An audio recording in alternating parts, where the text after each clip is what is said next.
Julio sujeta una bandeja de plástico con comida recalentada mientras busca una mesa vacía en el centro comercial, rodeado de cientos de personas que caminan con bolsas llenas de cosas que no necesitan. Se detiene frente a un escaparate, mira su reflejo en el cristal pulido y no ve a un hombre, sino a una sombra agotada que trabaja 10 horas al día para pagar el alquiler de un lugar donde solo llega a dormir. En ese momento, el peso del cansancio acumulado durante 15 años de oficina se vuelve insoportable. Deja la bandeja intacta sobre un basurero. Se da la vuelta y sale a la calle sin mirar atrás, entendiendo que si sigue viviendo solo para el próximo pago, terminará muriendo antes de haber empezado a vivir realmente. Quédate hasta el final, porque esta historia guarda una lección que cambiará tu forma de ver el mundo para siempre. La calle lo recibe con un bofetón de aire fresco que contrasta con el ambiente viciado del centro comercial. Julio camina sin rumbo, sintiendo cómo el nudo de la corbata le aprieta el cuello como si fuera una soga. Se la arranca y la guarda en el bolsillo, dándose cuenta de que ese trozo de seda representa todas las expectativas que otros tenían sobre él. Camina durante horas, dejando atrás los edificios de cristal y acero, adentrándose en barrios donde el ritmo de la vida parece dictado por el sol y no por el reloj de la bolsa de valores. Sus zapatos de suela de cuero, diseñados para alfombras y suelos de mármol, empiezan a castigarle los pies al contacto con el asfalto irregular. Llega a una zona de la ciudad donde las casas son bajas y los jardines parecen pelear por un espacio entre el cemento. Se detiene frente a una verja de hierro oxidado que protege un terreno inmenso, una especie de oasis verde en medio de la cuadrícula urbana. Dentro, un hombre mayor con un sombrero de paja y una camisa de cuadros gastada está de rodillas, hundiendo las manos en la tierra con una delicadeza casi religiosa.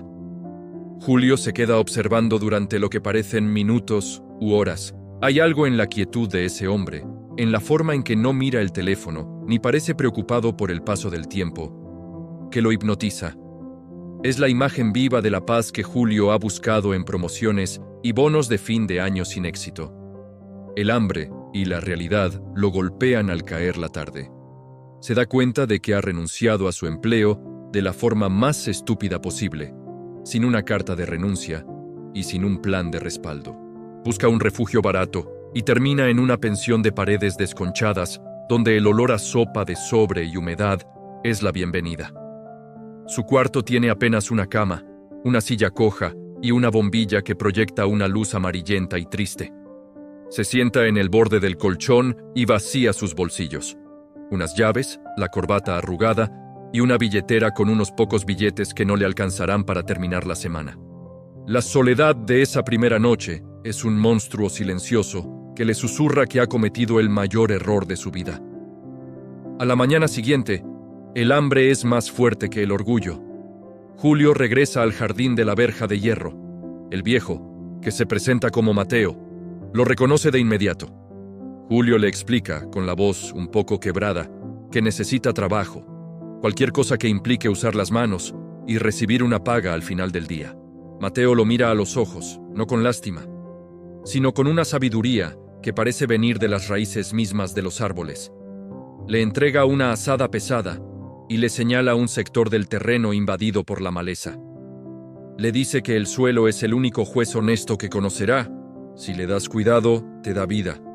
Si le das pereza, te devuelve espinas. Los primeros 3 días son un infierno físico.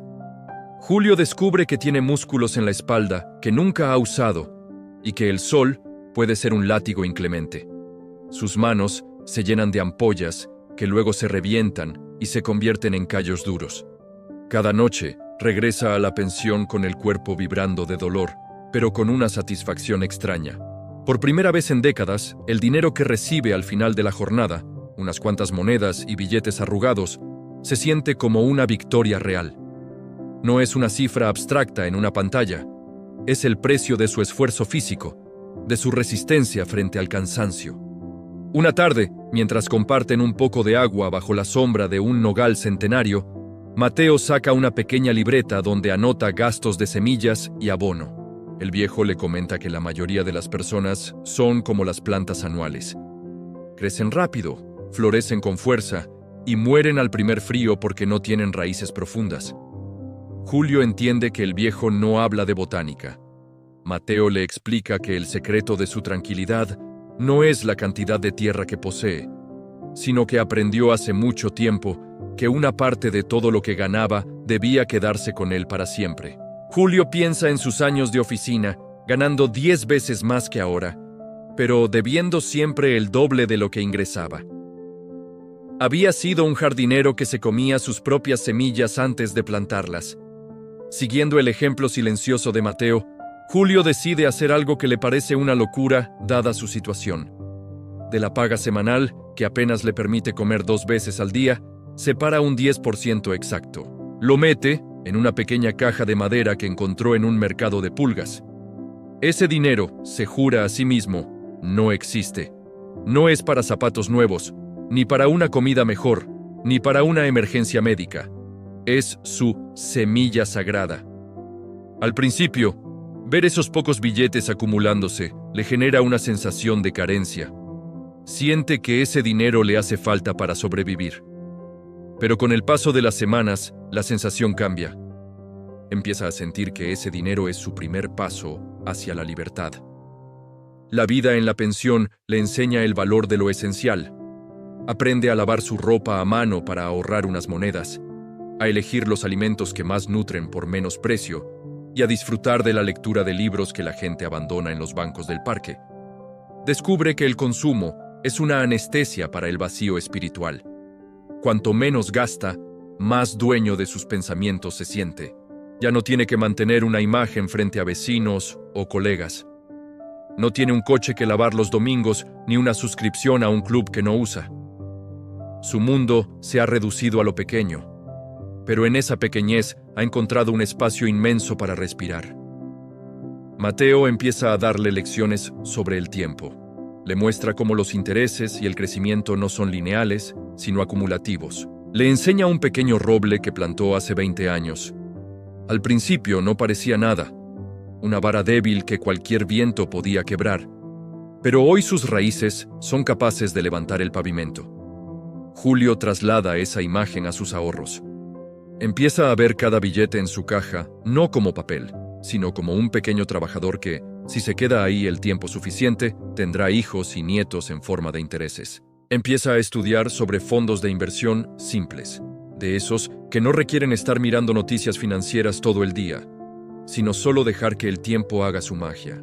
Un invierno especialmente crudo llega a la ciudad, y con él, la escasez de trabajo en el exterior. Muchos de los que trabajaban ocasionalmente en la zona caen en la desesperación porque no tienen un colchón de seguridad. Julio, por primera vez en su vida, no siente ese pánico ciego. Sus ahorros, aunque todavía pequeños, le dan la confianza de saber que puede cubrir su alquiler por un par de meses si fuera necesario. Esa seguridad mental le permite negociar con Mateo una nueva forma de trabajo. Se encargará de la contabilidad y la logística del vivero durante los meses de frío a cambio de un porcentaje de las ventas futuras. Julio aplica en el negocio de Mateo la misma disciplina que en sus finanzas personales. Elimina gastos innecesarios, busca proveedores más directos y organiza el inventario con una precisión quirúrgica. Mateo lo observa con una sonrisa socarrona, dándose cuenta de que el aprendiz está empezando a superar al maestro en la ejecución. El vivero, que siempre fue un negocio de subsistencia para el viejo, empieza a generar excedentes que antes se perdían en el desorden. Pero Julio no pide un aumento para comprarse un televisor nuevo. Pide que esos excedentes se reinviertan en mejores sistemas de riego. A los 2 años de haber salido de aquel centro comercial, Julio ya no se reconoce en el espejo. Su rostro está curtido por el sol, sus manos son fuertes y su mirada tiene una profundidad que antes carecía. Ha aprendido que la disciplina no es un castigo, sino la forma más alta de amor propio. Un día, se cruza en la calle con un antiguo compañero de la oficina. El hombre viste un traje caro que le queda un poco apretado y tiene la cara pálida de quien no ve la luz del día. El ex colega lo mira con una mezcla de asco y superioridad, preguntándole cómo ha terminado así, trabajando en la tierra. Julio sonríe, pero no intenta explicarle nada. sabe que ese hombre, a pesar de su traje, vive a una sola nómina de distancia del desastre, mientras que él, con sus botas sucias, es dueño de su destino. La tentación, sin embargo, siempre acecha. Una empresa de suministros agrícolas le ofrece un puesto de ventas con un sueldo base garantizado y comisiones que doblarían lo que gana con Mateo. Por un momento, el viejo Julio, el que quería la gratificación instantánea, despierta. Piensa en mudarse a un apartamento de verdad, en comprarse una camioneta nueva, en volver a ser alguien a ojos de la sociedad. Pasa una noche en vela, mirando su caja de madera que ahora contiene una suma respetable que ha empezado a mover a una cuenta de inversión seria. Entiende que el sueldo alto es un cebo. Si lo acepta, volverá a subir sus gastos, volverá a depender del jefe, volverá a ser un esclavo con una cadena más bonita. A la mañana siguiente, rechaza la oferta. Mateo lo ve llegar al vivero, y sin que Julio diga nada, el viejo sabe lo que ha pasado. Le dice que el dinero es un excelente servidor, pero un pésimo amo, y que hoy Julio ha demostrado que sabe quién manda en su vida. Para celebrar, Mateo le revela un secreto. El terreno contiguo, que está abandonado, pertenece a una tía suya que quiere venderlo barato porque no quiere lidiar con impuestos.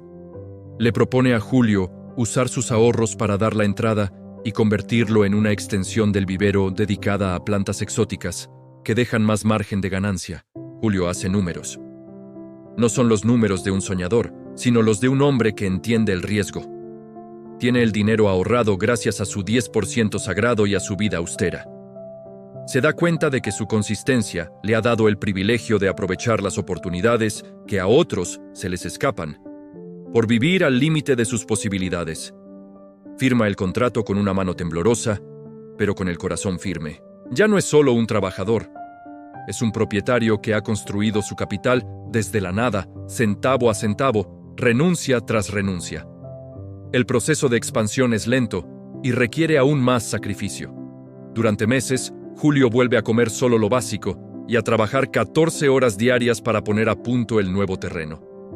Pero ahora lo hace para sí mismo. Cada planta que siembra es un ladrillo en su propia fortaleza. Entiende lo que David Chilton quería decir. No se trata de hacerse rico de la noche a la mañana, sino de ser lo suficientemente inteligente como para dejar que la riqueza se construya sola, mientras tú te ocupas de vivir con integridad. La primera parte de esta historia concluye con Julio parado en el límite entre el viejo vivero de Mateo y su nuevo terreno. El sol se está poniendo, tiñendo las hojas de un color dorado que ningún banco puede replicar. Tiene 43 años, no tiene deudas, posee una parte de un negocio próspero y tiene un fondo de inversión que crece mientras él duerme. Se siente más joven que a los 30. Ha aprendido que la libertad financiera no es poder comprarlo todo, sino no tener la necesidad de comprar nada para sentirse completo. Pero el éxito trae sus propios peligros, y pronto descubrirá que manejar la abundancia es un desafío tan grande como sobrevivir a la escasez. La prosperidad no llega con el estruendo de una fanfarria, sino con el silencio de una cuenta bancaria, que deja de ser una preocupación para convertirse en un paisaje estable. Julio descubre que el éxito tiene un peso diferente al de la carencia. Mientras la pobreza es un grito constante que te obliga a mirar el suelo, la abundancia es un susurro que intenta convencerte de que ya has hecho suficiente. El nuevo sector del vivero empieza a dar sus primeros frutos, y las plantas exóticas, esas que requieren un cuidado minucioso y paciencia de monje, atraen a un tipo de cliente que Julio no conocía. Gente que no pregunta el precio, sino la historia de la planta. Pero a medida que el dinero entra con más fluidez, la verdadera batalla de Julio se traslada de su bolsillo a su carácter. Una mañana, mientras organiza el inventario de orquídeas, recibe la visita de un antiguo acreedor, un hombre llamado Esteban, que solía cobrarle los intereses de deudas pasadas. Esteban no viene a reclamar nada, sino a proponerle un trato. Ha visto el crecimiento del vivero y sabe que Julio ahora tiene capital. Le propone entrar en un esquema de inversión inmobiliaria que promete retornos del 30% en menos de un año. Julio escucha las palabras técnicas, las gráficas brillantes y las promesas de multiplicar su dinero sin mover un dedo. siente un eco de su antigua vida, ese deseo de dar el gran salto y dejar de ensuciarse las manos. Pero entonces mira a Mateo, que está quitando malas hierbas a unos metros de distancia, con la misma parsimonia de hace 5 años, y recuerda que los atajos suelen ser el camino más largo hacia el desastre. Julio rechaza la oferta de Esteban con una amabilidad que lo sorprende a él mismo. No necesita ese 30% si eso significa perder el sueño o poner en riesgo lo que ha construido con su 10% sagrado. Esteban se va ofendido, tachando a Julio de miedoso y de no tener visión empresarial. Julio se queda solo en el invernadero, respirando el aire húmedo y dulce, dándose cuenta de que la visión no es ver cuánto puedes ganar hoy, sino cuánto puedes conservar mañana. La riqueza real es el derecho a decir que no a cualquier cosa que perturbe tu tranquilidad.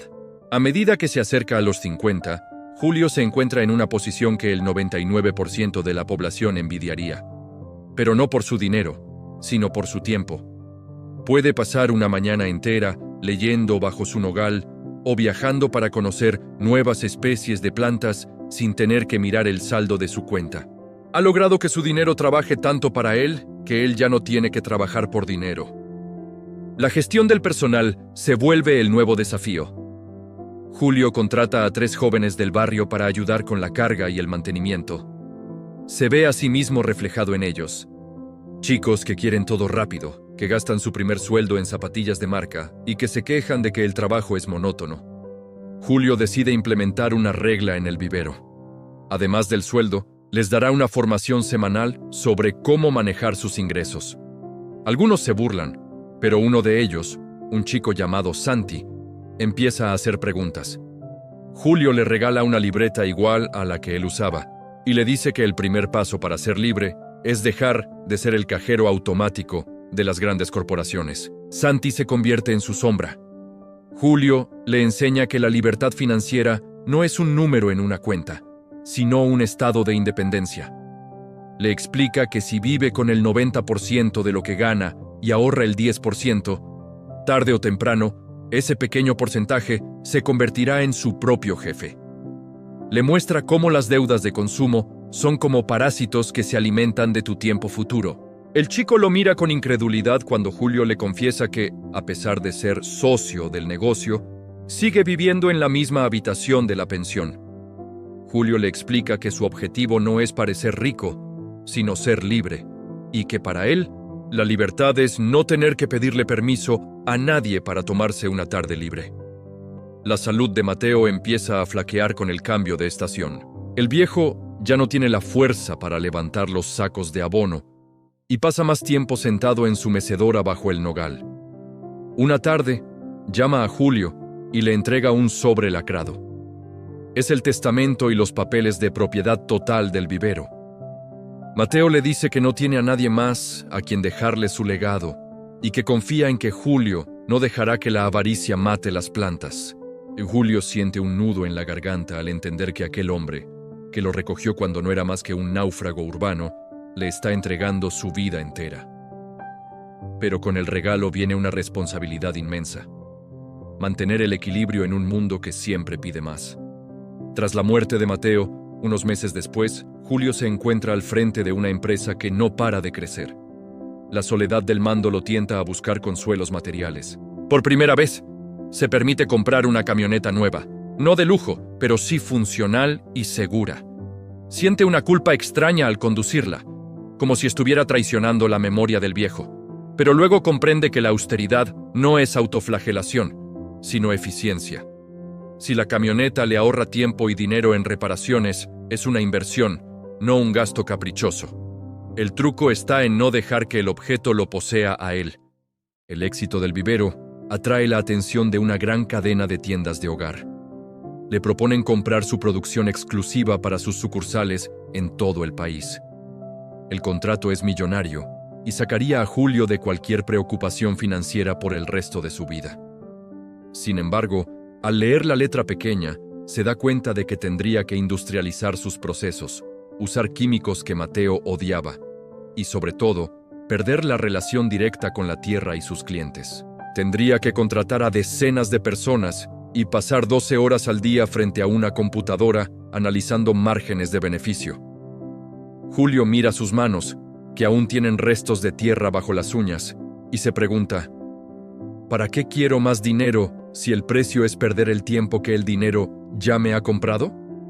Pasa noches sin dormir, recorriendo los pasillos del invernadero. La presión social es enorme. Sus asesores legales y contables le dicen que es la oportunidad de su vida. Pero Julio recuerda la lección de la consistencia. El crecimiento rápido suele ser frágil. Prefiere seguir creciendo como un roble, centímetro a centímetro, asegurándose de que cada rama tenga la fuerza necesaria para soportar la siguiente. Rechaza la oferta de la gran cadena, decidiendo que prefiere ser el dueño de un negocio pequeño y sano que el gerente estresado de un imperio enfermo.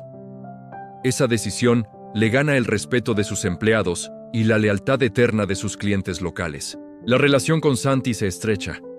El chico ha logrado ahorrar su primer fondo de emergencia y sus ojos brillan con una luz diferente. Ya no es el joven desesperado que buscaba cualquier excusa para faltar al trabajo.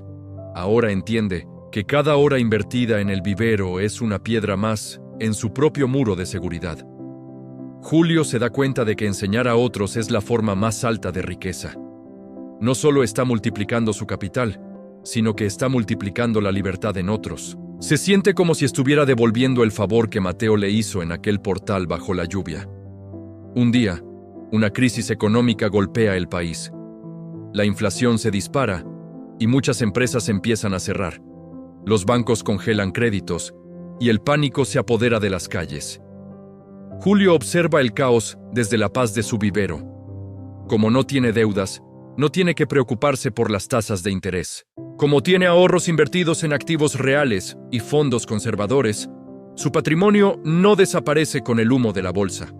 Mientras sus competidores desesperan, él puede permitirse bajar los precios para ayudar a sus clientes y mantener el empleo de sus trabajadores. La consistencia no solo sirve para ganar dinero, sino sobre todo para no perderlo cuando todo lo demás falla.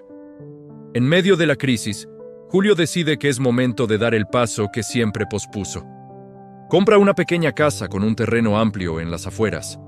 No es una mansión, sino una construcción sólida, con espacio para su propio jardín personal. La paga al contado, usando el capital que ha crecido durante años en su cuenta de inversión. Al firmar las escrituras, no siente la arrogancia del propietario, sino la gratitud del superviviente. Se muda con lo mínimo, descubriendo que la verdadera comodidad no reside en los muebles caros, sino en el silencio de saber que nadie puede reclamarte el techo bajo el cual duermes. Su antigua vida en la oficina parece ahora un sueño borroso de otra persona. A veces, camina por el centro de la ciudad solo para recordar quién era. Ve a los hombres de negocios corriendo con sus maletines, hablando por 3 teléfonos a la vez, con los rostros marcados por el cortisol y el miedo al mañana. Julio se siente como un buzo que ha logrado salir a la superficie y ahora observa a los que aún luchan en las profundidades por un poco de aire. No los juzga porque él fue uno de ellos, pero siente una urgencia renovada de compartir el secreto de la superficie. Que la libertad es más barata de lo que nos hacen creer, pero requiere una voluntad que no se vende en las tiendas. La madurez financiera le trae una nueva perspectiva sobre la generosidad. Empieza a financiar pequeños proyectos locales de jardinería comunitaria, no para obtener beneficios, sino para ver cómo la disciplina de cuidar algo vivo transforma a los barrios marginales. Descubre que el dinero, cuando deja de ser una obsesión personal, se convierte en un combustible para el cambio social. No hace grandes anuncios ni busca placas con su nombre. Prefiere la satisfacción anónima de saber que hay un parque donde antes había un vertedero de basura. A medida que se acerca a los 50, Julio se encuentra en una posición que el 99% de la población envidiaría, pero no por su dinero, sino por su tiempo. Puede pasar una mañana entera leyendo bajo su nogal o viajando para conocer nuevas especies de plantas sin tener que mirar el saldo de su cuenta. Ha logrado que su dinero trabaje tanto para él que él ya no tiene que trabajar por dinero. Sin embargo, sigue yendo al vivero cada día, porque el trabajo ya no es una carga, sino una expresión de su identidad. Trabaja por placer, y no hay mayor lujo en la tierra que ese. Santi le propone abrir una segunda sucursal del vivero en una ciudad vecina.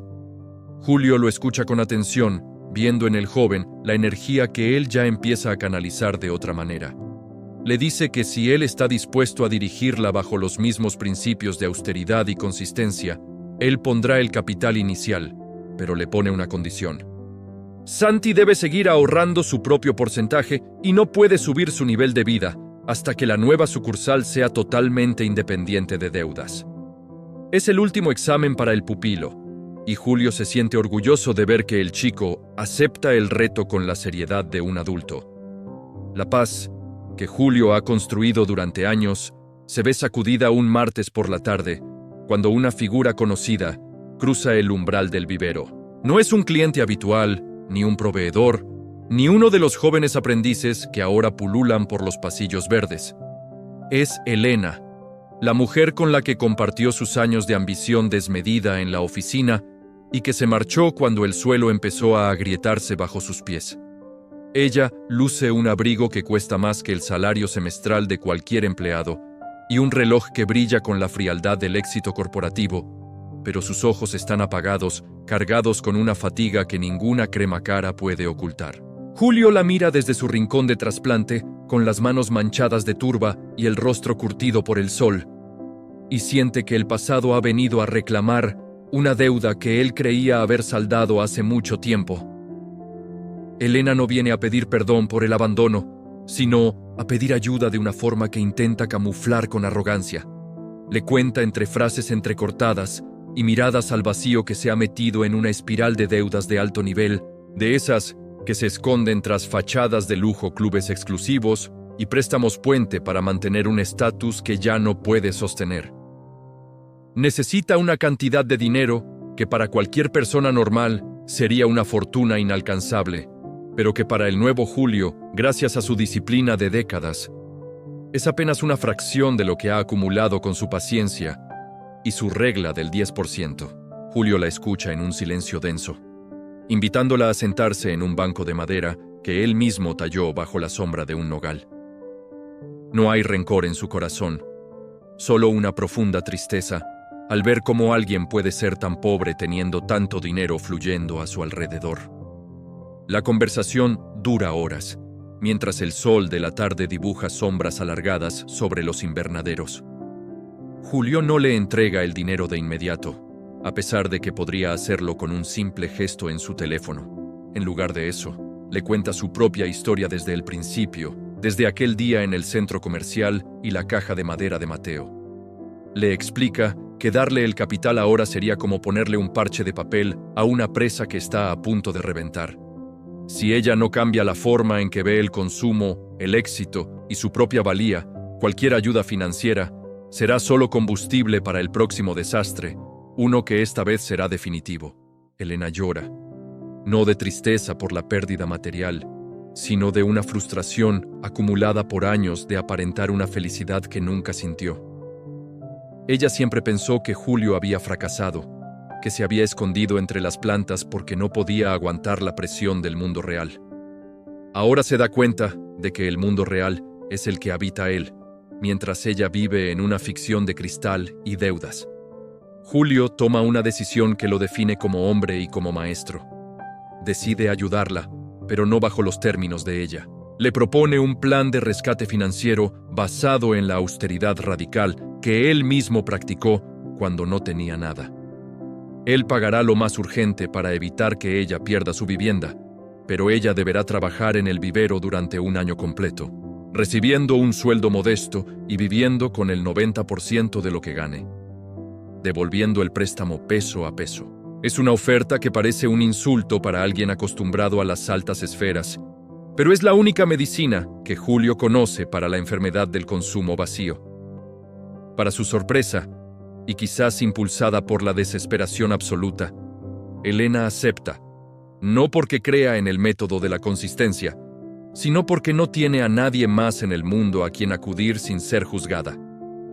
Los primeros meses de Elena en el vivero son un choque cultural y emocional.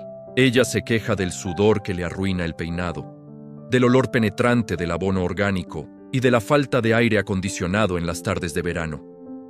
Julio la observa con la misma paciencia con la que observa a una planta marchita que intenta recuperar tras una sequía prolongada. No le da privilegios ni permite que se salte las tareas más duras. La pone a trabajar codo a codo con Santi, quien al principio la mira con una desconfianza evidente, viendo en ella todo lo que Julio le enseñó a evitar. Pero algo mágico y lento ocurre con el paso de las estaciones. La naturaleza tiene una forma muy particular de limpiar la vanidad de los seres humanos. Al contacto diario con la tierra, Elena empieza a soltar la tensión crónica de sus hombros. Descubre que el sol de la mañana no es algo de lo que haya que esconderse con gafas oscuras, sino una fuente de energía que no cuesta ni un centavo y que te hace sentir vivo de verdad. Julio ve cómo su pequeño imperio de tranquilidad se expande sin perder su esencia. Santi ya maneja la segunda sucursal con una maestría que asombra a los competidores del sector. El joven ha entendido el concepto fundamental. La libertad financiera no es para comprar barcos o mansiones, sino para ser un mejor jefe, porque no necesita explotar a sus empleados para cubrir sus propias carencias materiales. El vivero se ha convertido, sin que Julio lo planeara, en una escuela de vida. Julio se da cuenta de que su legado definitivo no serán las plantas exóticas que vende a coleccionistas, ni el impresionante saldo de su cuenta de inversión, sino la cadena de personas a las que ha enseñado a ser dueñas de su propio tiempo. Ha cumplido con creces la promesa silenciosa que le hizo a Mateo. El lugar no se ha convertido en una fría fábrica de billetes, sino en un santuario de propósito y calma. A medida que el año de prueba de Elena avanza, Julio empieza a delegar las funciones administrativas. Pasa sus mañanas experimentando con nuevas especies de árboles frutales en su jardín personal de las afueras.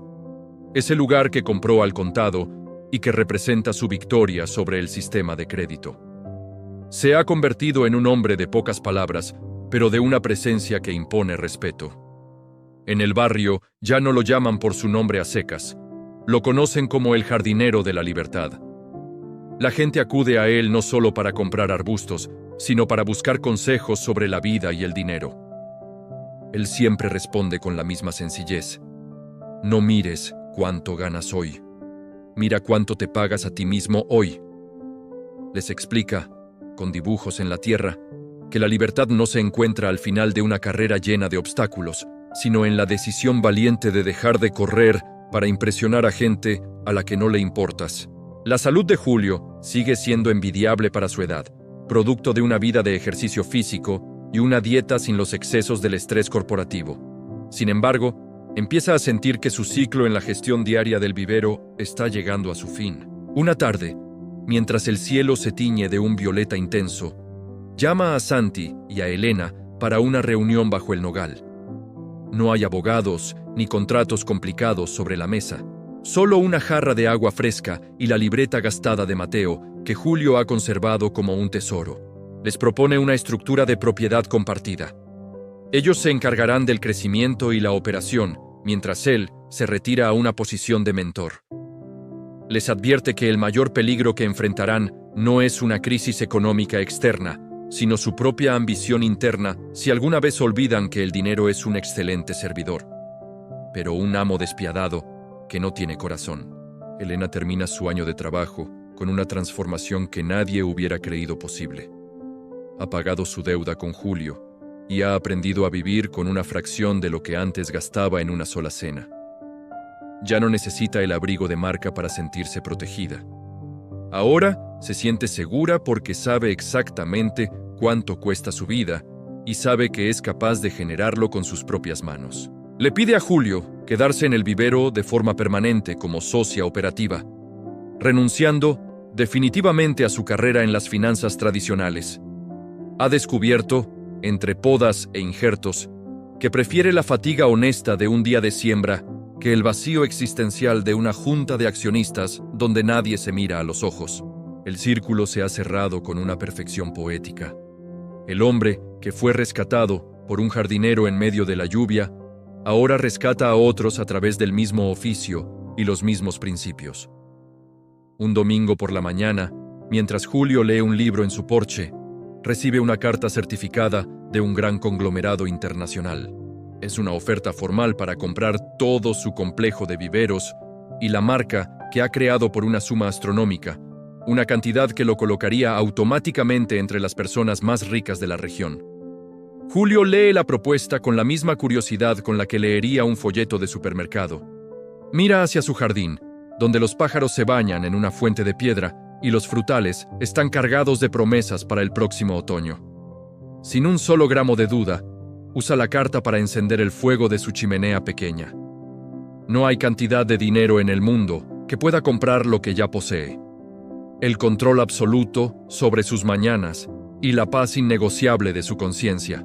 La madurez financiera le ha traído a Julio una nueva perspectiva sobre la generosidad y el impacto social.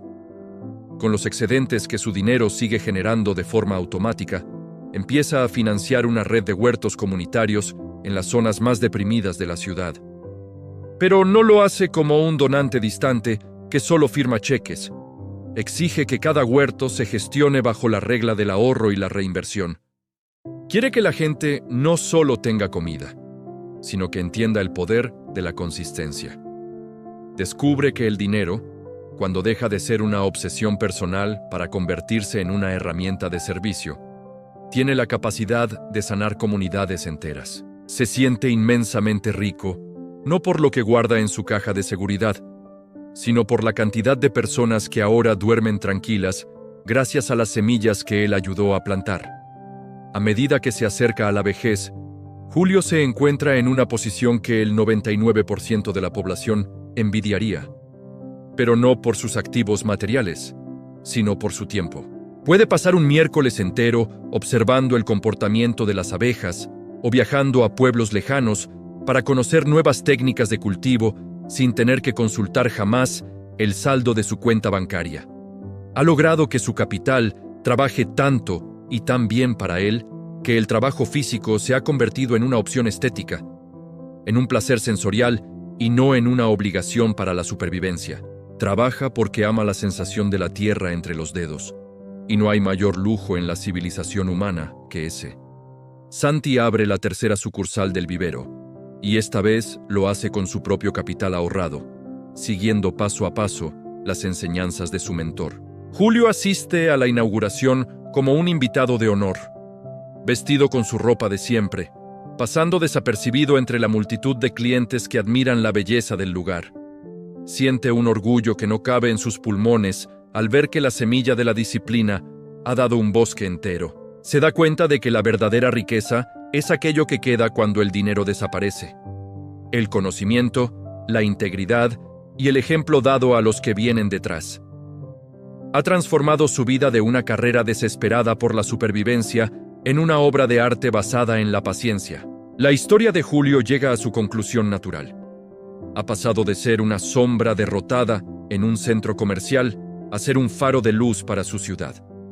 Ha demostrado, a través de décadas de hechos y no de palabras vacías, que la consistencia es una fuerza mucho más poderosa que el talento bruto o la suerte momentánea. Mientras camina de regreso a su casa bajo un cielo estrellado, siente que el espíritu de Mateo lo acompaña en cada paso. Entiende finalmente que la libertad financiera no es un destino al que se llega para descansar, sino el escenario de libertad donde uno puede finalmente descubrir quién es realmente y qué ha venido a hacer a este mundo. Termina la jornada cerrando los ojos frente al fuego de su hogar, sintiendo el peso ligero de sus llaves en el bolsillo y la satisfacción del deber cumplido.